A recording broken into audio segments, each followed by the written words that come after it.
طبعا بتناور. اصلا انا ما عندي شك في القصه دي، وهي اجبرت، يعني هي سكتت لانها هي ضده. وانا طوالي بقول لكم تاني كلام امان الطويل. امان الطويل باحثه دكتوره في مركز الاهرام، هو مركز حكومي وانا بعتقد انه مركز مخابراتي، وهي قالت بعظمه لسانها في مقاله انه يعني الاتفاق ده يعني يجب ان ينظر فيه لراي الجوار وبخاصه مصر. وقال مصر، قالت كده، مصر هي التي كونت التحالف التوافق الوطني الكتلة الديمقراطية، وما نجحت. قالت لقت معارضة من الشعب السوداني.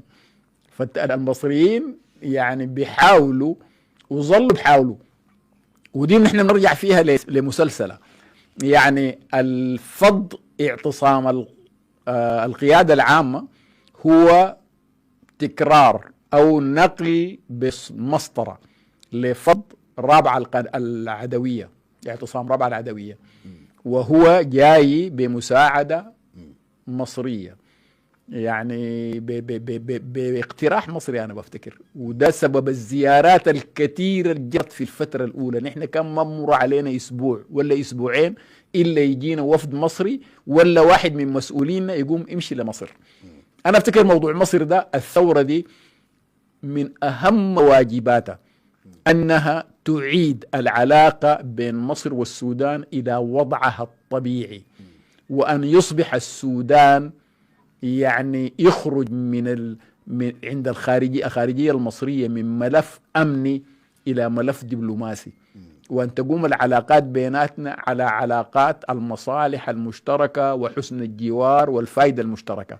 مصر باستمرار بتتدخل في السودان، وهي كانت دائما الداعمة للأنظمة العسكرية، وتريد أن يكون في السودان نظام عسكري للسيطرة عليه وتجير موارد السودان ووضع جيوستراتيجي، ومسألة مياه النيل اللي هي دي همها الأساس تخط السودان في جيبه لتتحكم في كل هذه المسائل وكذا. ولذلك أنا أفتكر أنه نحن في الثورة دي أهم عمل يتعمل أننا نخرج من السيطرة المصرية. المصريين اشتروا نخب سودانية كثيرة جدا من قبل الاستقلال، وظلوا يمارسون هذا النهج إلى اليوم، وللأسف نحن عندنا نخب قابلة للشراء ولا زالت. ولذلك بفتكر أنه حقه الشعب السوداني ينظر للنخب السياسية من الزاوية دي. أي شخص يضع نفسه في خدمة المصالح المصرية يجب أن يضع الشعب في القائمة السوداء.